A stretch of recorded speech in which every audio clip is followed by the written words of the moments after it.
Hello ladies and gentlemen, my name is Benjamin Gotch and welcome to my docking tutorial for Kerbal Space Program. I've seen a lot of people on a couple of different social media sites asking how you dock, and I figured I have a lot of experience in the game. I might as well make a short video to show you all how to do it. In this video I've made a small space station which you will see, and I'll show you how to design a spacecraft designed for type maneuver docking. This is meant for only smaller vehicles such as resupply spacecraft or small manned vessels, but it should help you all get some good practice in, and then we'll eventually move on to some more complicated docking maneuvers. Welcome to the Kerbal Space Center in my sandbox save for this video.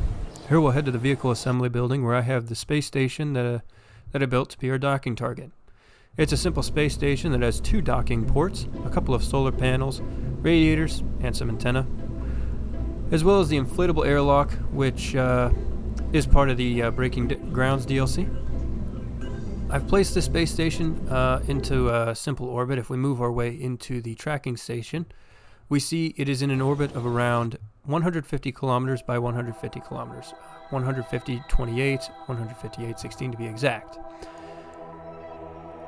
At this altitude, you can make quicker dockings with your spacecraft. Since you have about 80 kilometers between you and the atmosphere, this makes it so you can easily catch up with the space station more aggressively if you were at a much lower altitude. The spacecraft we're going to use for this docking is the Docking Practice Vehicle, or the DPV. This vehicle is just a simple launch vehicle with more than enough delta V to get into orbit, and the spacecraft has more delta V than is really needed for docking, and as well as more monopropellant than is really needed. It has a couple of solar panels and a radially mounted antenna.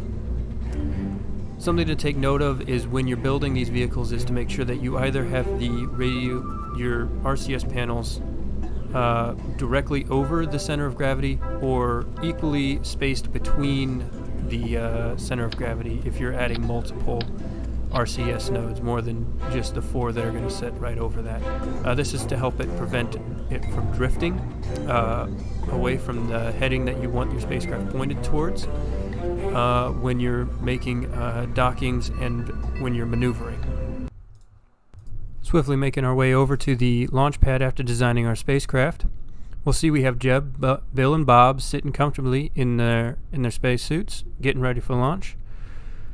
And we'll begin each flight as all flights begin, releasing the pad clamps and lighting the engines. I always like to make sure that I do a small roll maneuver so that way my spacecraft is pointing towards the 90-degree vector, or at about west, or east. It's east. Make sure you select your target spacecraft as what you want in the map, and begin a slight gravity turn maybe 1,500 meters. You want to make sure you set up a gravity turn that brings your apoapsis of the spacecraft up to around where your target is. So that way, when you get up there, you can make a circularization burn at the altitude of your target. I took it I made my mine a little steep. I like to try and make sure that I get my altitude. I'd like to make sure that when I get to about 45 degrees, I'm at 10,000 meters. I went a little steep for that, and but that's just fine. This vehicle has more than enough delta V to get you into orbit and to make a rendezvous. We slowly made our way up there, and I had to make some adjustments to my thrust as I flew to try and make sure that I got to the right altitude at the right time, and also because I really don't like seeing the re-entry effects on ascent, but that's not very important. I'm not going fast enough to start burning stuff up, and I'm much too high for it to really start affecting me, but we slowly but surely got ourselves up to about 150 kilometers, and once we made it, we cut our engines off and we started to set up our circularization maneuver. And once we did that, we coasted to it. Here we can see getting really, really close. I'm watching the apoapsis over in the apoapsis indicator for that Kerbal Space Program provides. And shutting our engines off, we slowly waited and we released the escape system, staged the engine. And then once we got up above the atmosphere at about 70 kilometers, we opened up the solar panels and the antenna.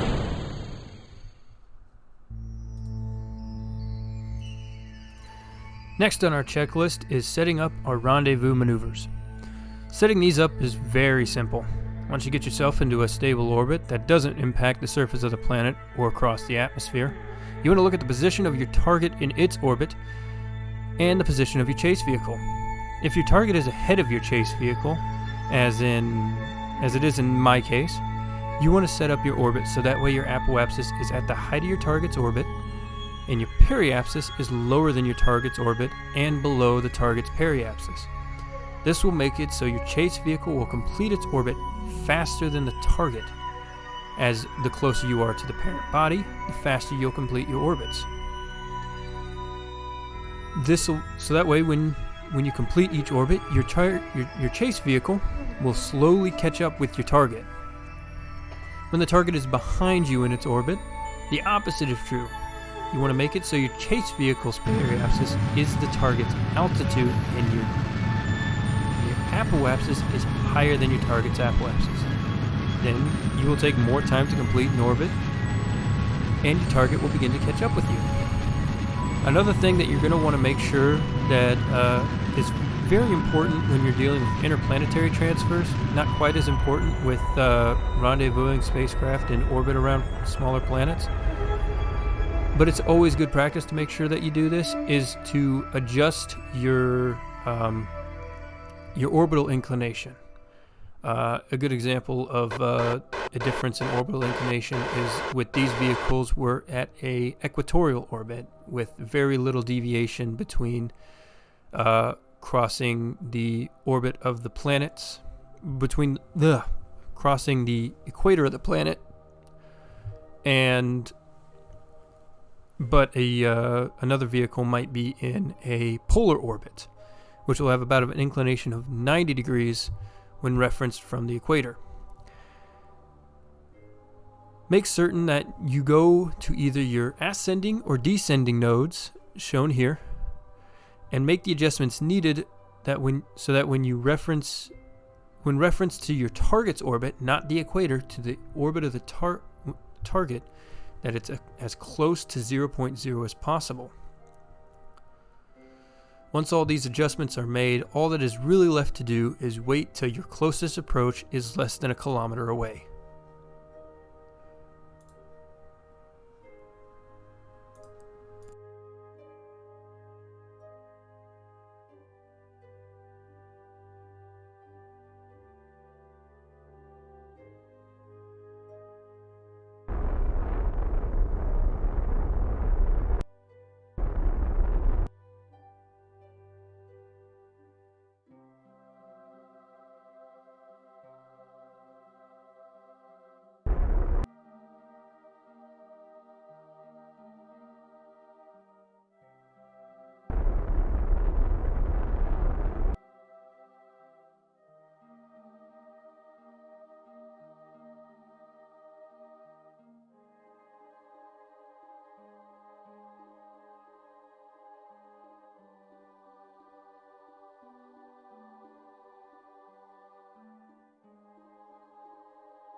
Once you've gotten your intersects to less than 1 kilometer, or your intersects will start getting further apart from each other rather than closer together, you'll want to make small adjustments to your orbits to bring the intersects to around 0.1 kilometers or 100 meters of separation between your chase and target vehicles. I like to make it 100 meters of separation, so that way when we start to get closer to the target, we won't hit it when we get there. Once we set ourselves up to that approach, we can begin drifting our way over to that final approach to the target. Just using the RCS real fast to bring myself right into that 100 meter separation at our closest approach. And then I select a point just a little behind the closest approach, so that way it gives me time to react and set the vehicle up to do the next part of our checklist, which is going to be, once we've completed our closest approach, we are going to arrest all motion in reference to the target. So you're going to set your speed indicator on the nav ball to target mode. You're going to point towards retrograde, and then you're going to use your engines or your RCS ports to arrest all motion in accordance to the vehicle, or just bring it down to 0 meters a second. Once we've arrested all of our motion, we're going to begin setting all of our vehicles up for the docking. I'm just going to real quick, I'm just making the final adjustments, bringing myself down to about either 0 or 0.1 meters a second. You're not going to be able to arrest all your motion, but you can get pretty close. And then I'm going to point my vehicle towards the target, and then I'm going to select the docking port that I want. I have already set up the chase vehicle, the target vehicle, or the space station up, so that way it is facing in a way that I can easily dock to it. Switching to it, you'll see that I have it facing towards the north. I'm actually going to roll it so that way the wings of the nav ball are parallel to the horizon on the nav ball. This way, when I dock the spacecraft to it, the solar panels, and I'm going to do the same thing with the target vehicle, the solar panels are going to be aligned up together. And the reason I point it towards the north is, one, so that way I know which way to point my spacecraft when I'm coming into dock, but also because it doesn't drift from the north. The heading doesn't drift from the north and south direction. And no matter what spacecraft you're using, you're going to want to line them up so that way the docking ports are facing towards the north. So once I finish with setting up the roll of the spacecraft, I'm going to switch back over to my target vehicle. And from there, we're going to begin a slow and steady maneuver to dock.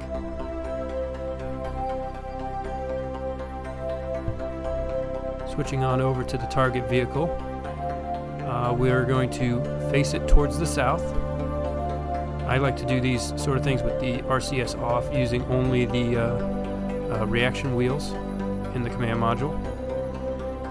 I'll set up the roll so that way it is lined up. Turning on the RCS, I'm then going to use the I, J, K, and L keys to begin translating slowly over towards my target. You gotta always remember to shut off your command module's RCS ports. I don't know, they can be useful sometimes, but in this instance, they're gonna cause drift in your heading. So only use the RCS ports that are on the service module, the main body of your spacecraft.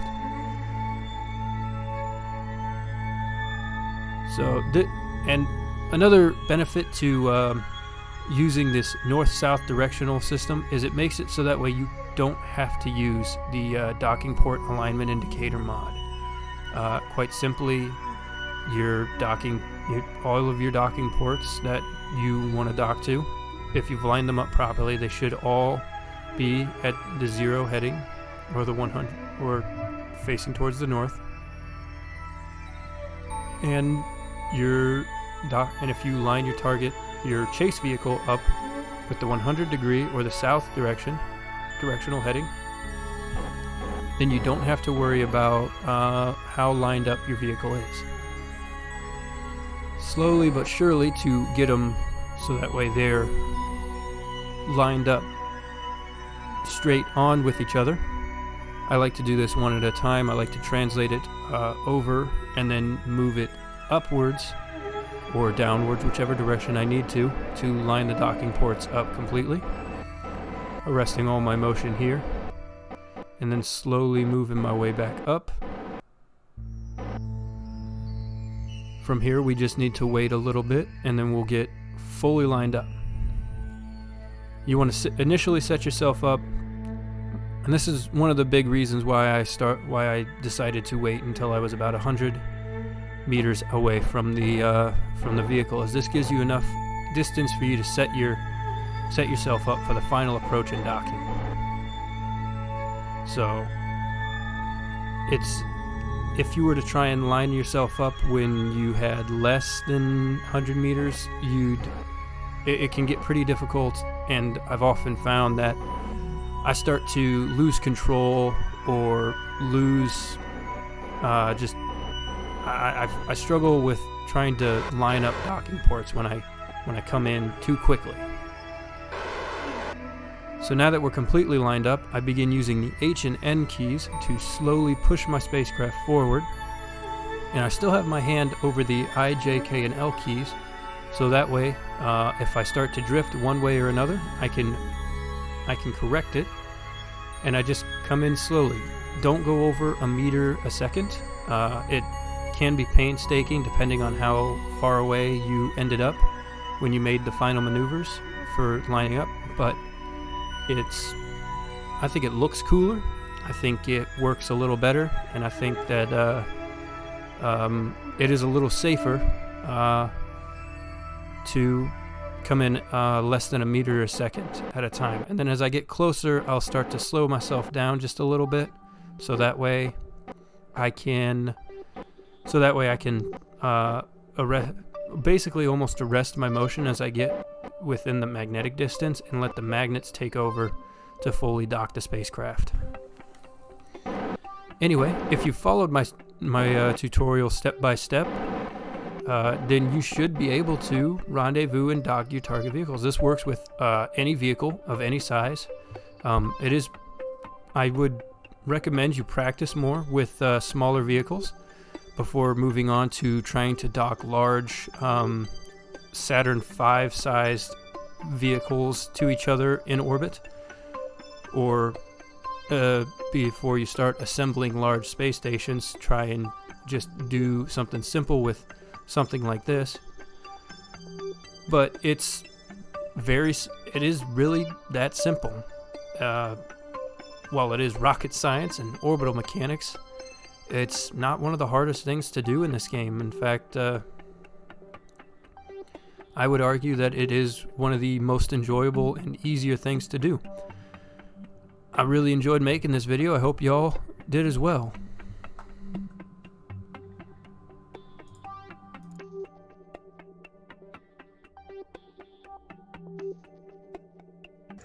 I just want to thank you all for watching today.